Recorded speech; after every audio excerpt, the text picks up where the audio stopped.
¿Qué se necesita para poder tomar las mejores decisiones?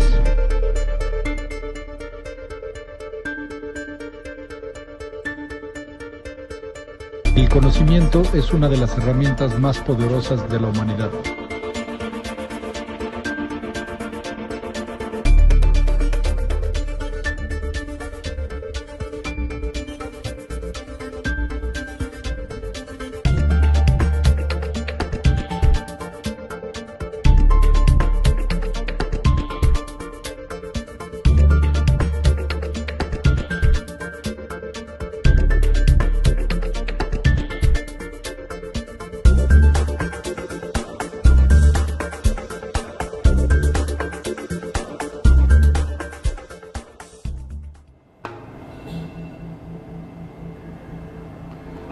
Hola, ¿qué tal? Bienvenidos a esta primera emisión de Foro Tangible.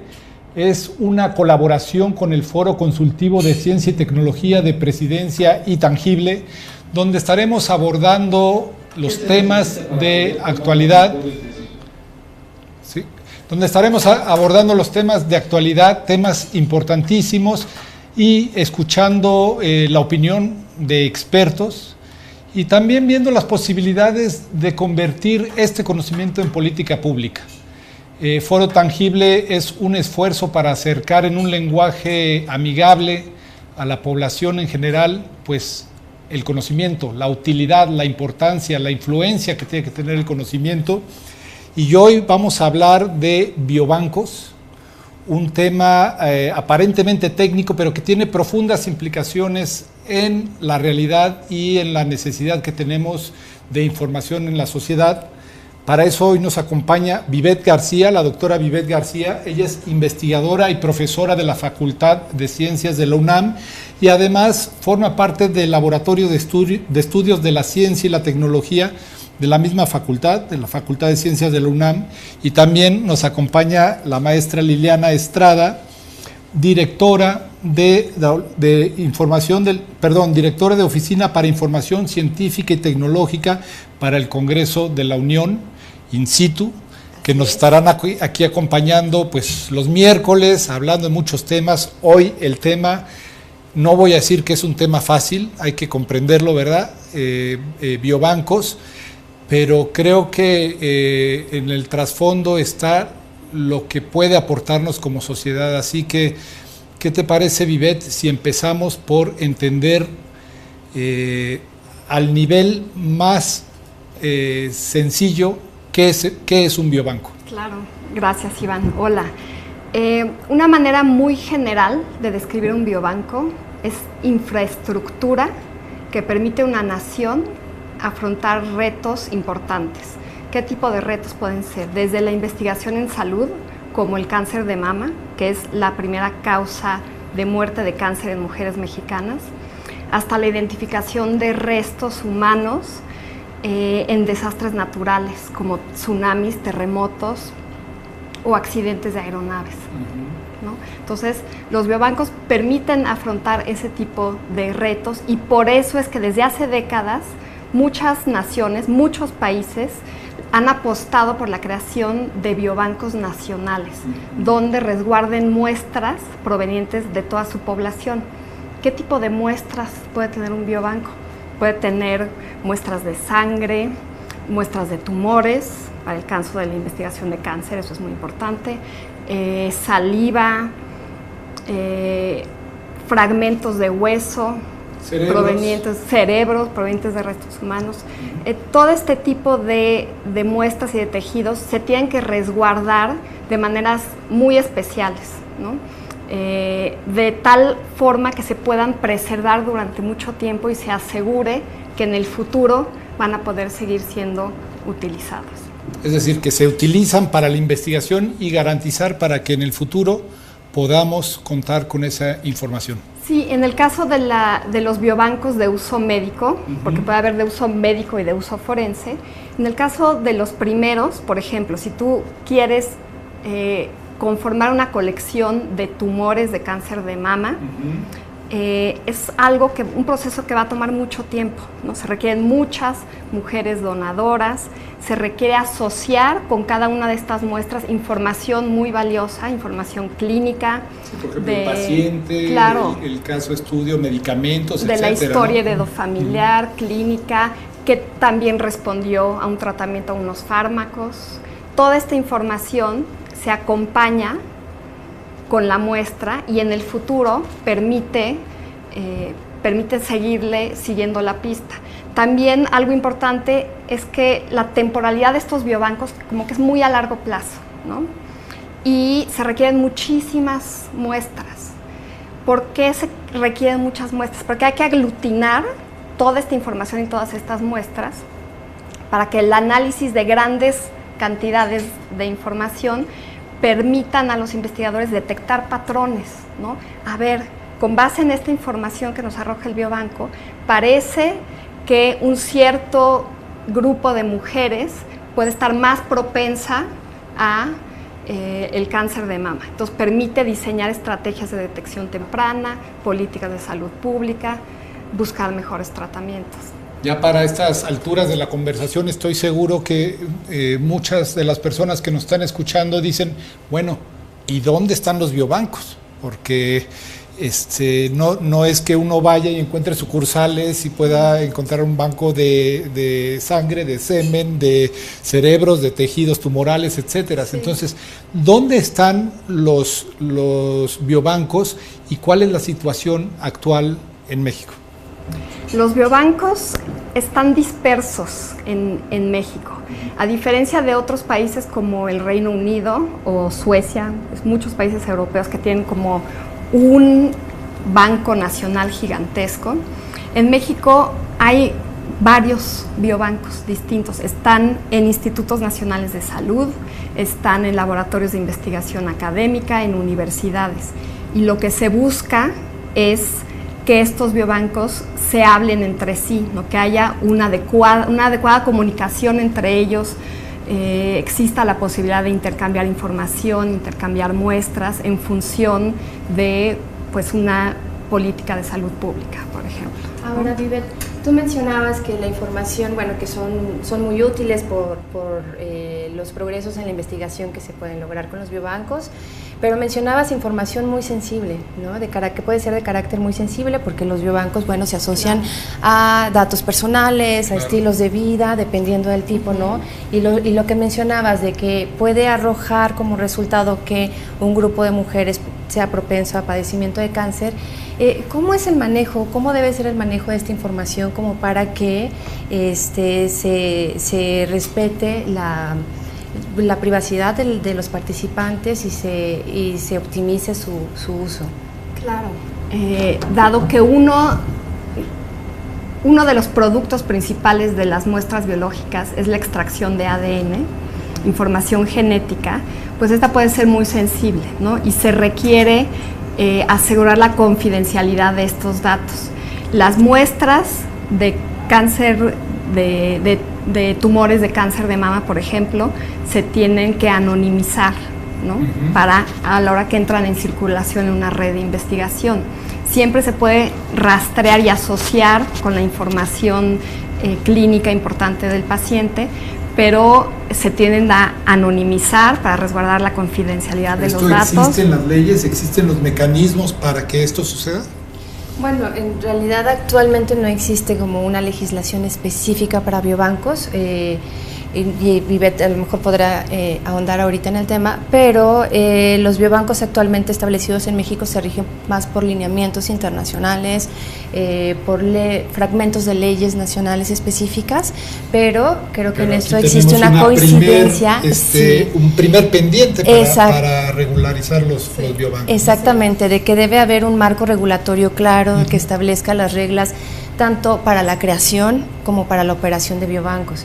Vivet mencionaba algo muy importante que es la protección de la información de los participantes, pero también otro aspecto es el consentimiento informado de los participantes, que se difunda en la sociedad para que entiendan bien de qué se tratan los biobancos, para que se sepa de cuál es el alcance de estas actividades, que cuando un voluntario va y dona una muestra biológica sepa cuál va a ser el alcance de la investigación, que sepa que se va a lo mejor a participar en muchos procesos de investigación, pero que haya como más claridad, ¿no? Y más apertura. Yo creo que ahí es, y permítanme, para la gente que nos acaba de entrar al programa, estamos hablando de biobancos, de la importancia de estos centros que reúnen tejidos, que reúnen información genética y la utilidad que pueden tener para la investigación, para la ciencia. Ahorita también vamos a hablar para la ciencia forense, qué investigación, qué importancia pueden tener.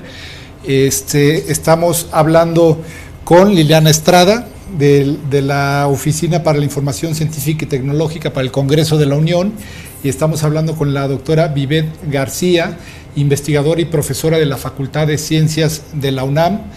Es importante también que nos sigan en redes, porque esto se va a replicar, vamos a estar dando seguimiento. Si tienen preguntas pueden mandarlas. En Twitter estamos en @tangible, en Instagram somos tangible-el Universal, y en Facebook el Universal Ciencia. Y también, para quien quiera entablar conversación con el Foro Consultivo, en Twitter son @Foro Consultivo. El Foro Consultivo es un consejo que directamente provee de información al Congreso y a la Presidencia. ¿Me equivoco? ¿Es así?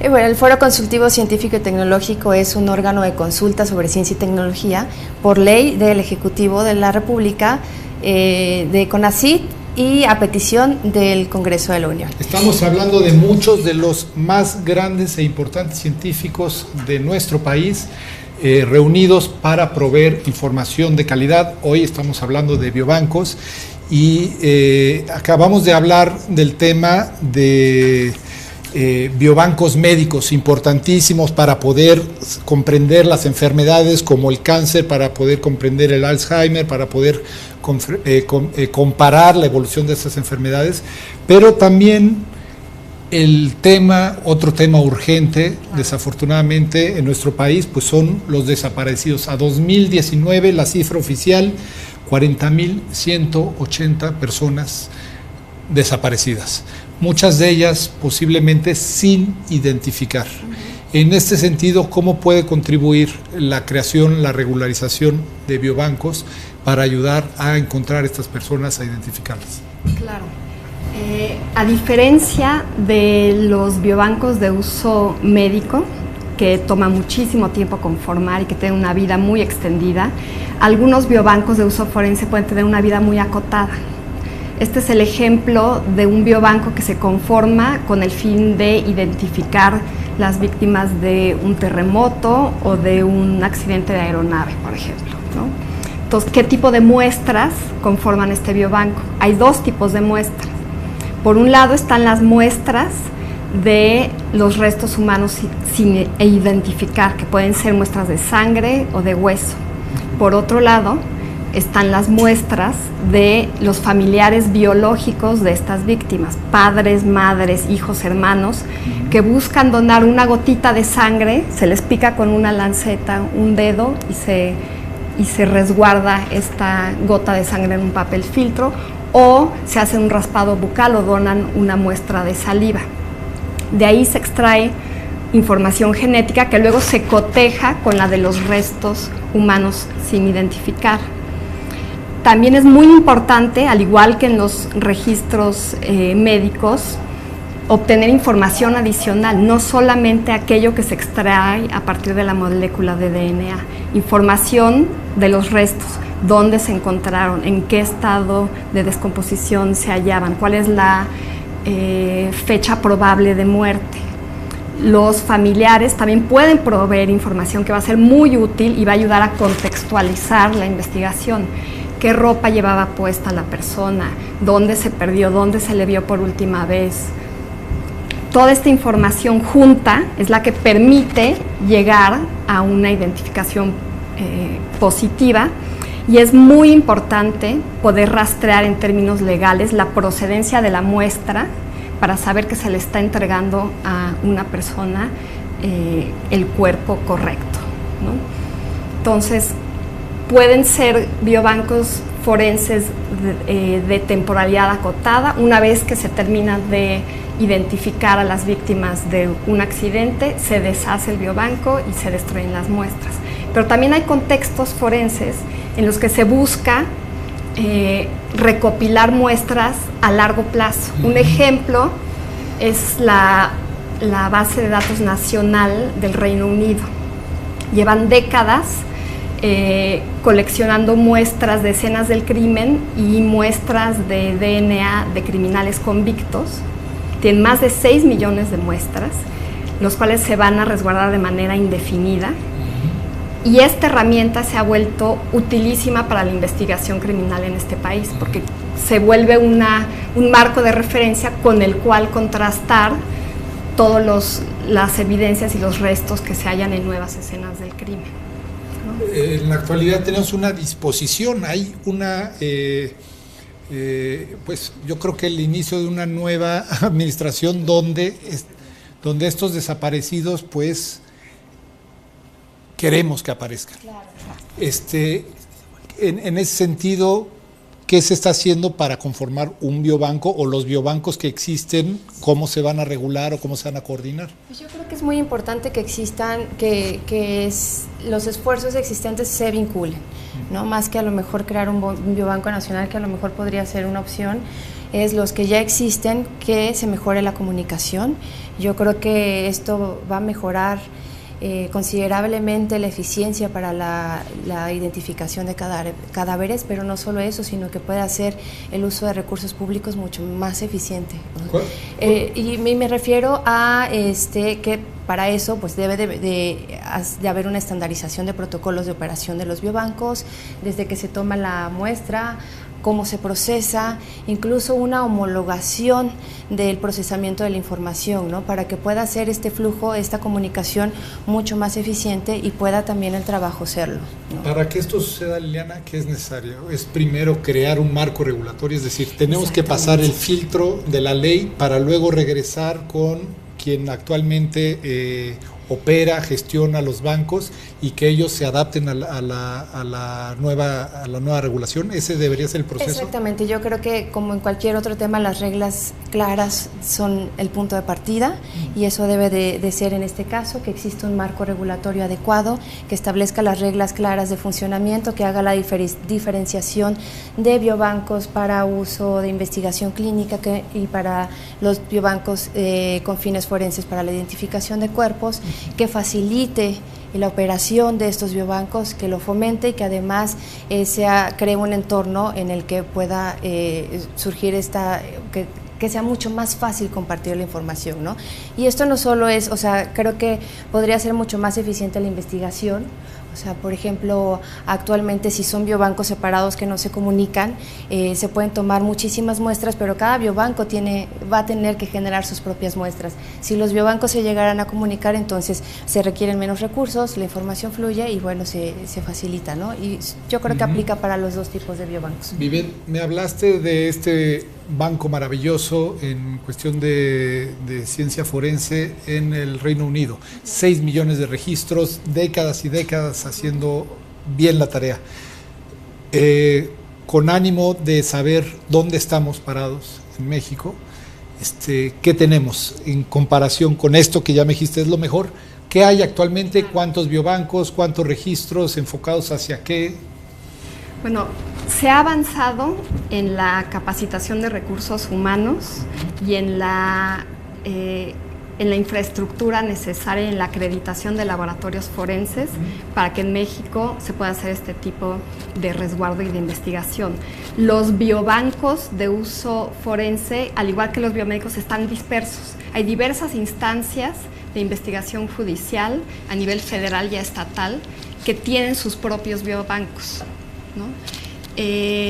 ¿No hay comunicación entre ellos o hay una comunicación informal, digamos? Hay una comunicación informal o los canales mediante los cuales se comunican a veces son muy burocráticos, no están no son tan expeditos, no están montados en una plataforma o en un software que habilite la comunicación. Y creo que varios de los últimos esfuerzos, desde la creación de un registro nacional de personas desaparecidas, lo que busca precisamente es eficientar esta comunicación. Y apuntas, como a lo que decía Liliana, a la homologación de datos, de tal suerte que mi pequeño biobanco de un CEMEFO se pueda comunicar con el biobanco de la PGR, ¿no?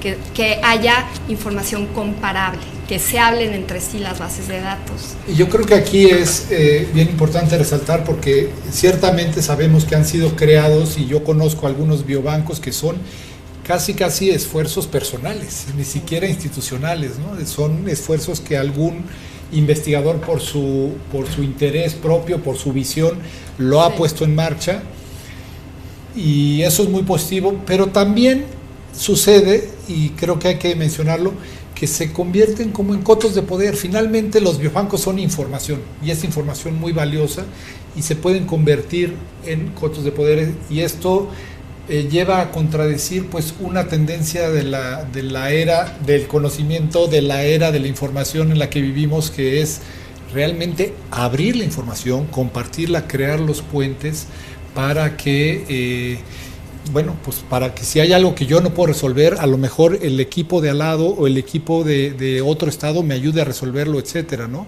En este sentido, cómo podríamos realmente promover, crear los lazos, y cuál es el papel que la comunicación tendría en esta dinámica? Yo creo que en ese sentido va incluso más allá, ¿no? Primero, creo que es súper importante que se hagan ese tipo de difusiones para que el público en general también se entere más sobre el tema, que haya más participación, pero que además la vinculación entre los sectores debe ser fundamental, ¿no? Entonces la comunicación del tema es básica. Es importante que en un tema que tiene tanta componente de ciencia y tecnología, que se apoye el gobierno con el sector académico y que se involucre al sector, a la sociedad, ¿no? Claro, la participación pública, la participación voluntaria de donadores es indispensable para la existencia de biobancos. El reconocimiento de esto es fundamental porque tiene un impacto directo en cómo se organiza y cómo se gestiona un biobanco. Y creo que por eso es muy importante tender puentes entre el Estado, la sociedad y la academia. Y bueno, pues, yo creo adelante. que un mensaje final que me gustaría dar, que justo el Foro Consultivo Científico y Tecnológico, a través de la Oficina de Información Científica y Tecnológica para el Congreso de la Unión, es parte de nuestra misión hacer este tipo de vínculos. No solo vinculamos la ciencia y la tecnología con los tomadores de decisiones, sino también buscamos ser una plataforma que dé voz a la sociedad, y yo creo que pues es un medio que debemos aprovechar. Sin duda lo tenemos que aprovechar, y también es parte de la responsabilidad de los medios de comunicación. Por eso se ha creado esta alianza, Foro Tangible. Estaremos todas las semanas, todos los miércoles, aquí platicando con expertos del Foro Consultivo de Ciencia y Tecnología de Presidencia. Muchos temas por delante, pero hay que decir que de esta conversación pueden ir ya a la página de InSitu. ¿Cuál es la página? Así es, y solo es el Foro Consultivo Científico y Tecnológico. Visiten la página, los invito a que visiten la página de InSitu, que lean la nota de biobancos y que lean otras notas que tenemos. Hay una nota, ahí ya está la nota, y también en Tangible vamos a estarle dando seguimiento a estos temas. Encontrarán notas, reportajes al respecto, así que los invito a sumarse, a hacer más dinámica, más grande la conversación. Ya ahora ustedes saben qué es un biobanco, su utilidad en el campo clínico, en el campo médico, en el campo forense que tanto nos surge en este país. Y mándenos sus preguntas, comentarios. Seguiremos aquí en Foro Tangible en esta conversación, resaltando la importancia del conocimiento. Hasta la próxima.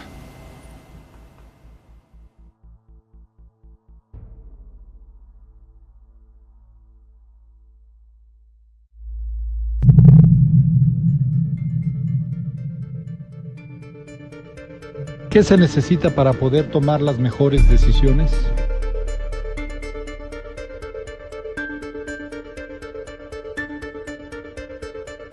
conocimiento es una de las herramientas más poderosas de la humanidad.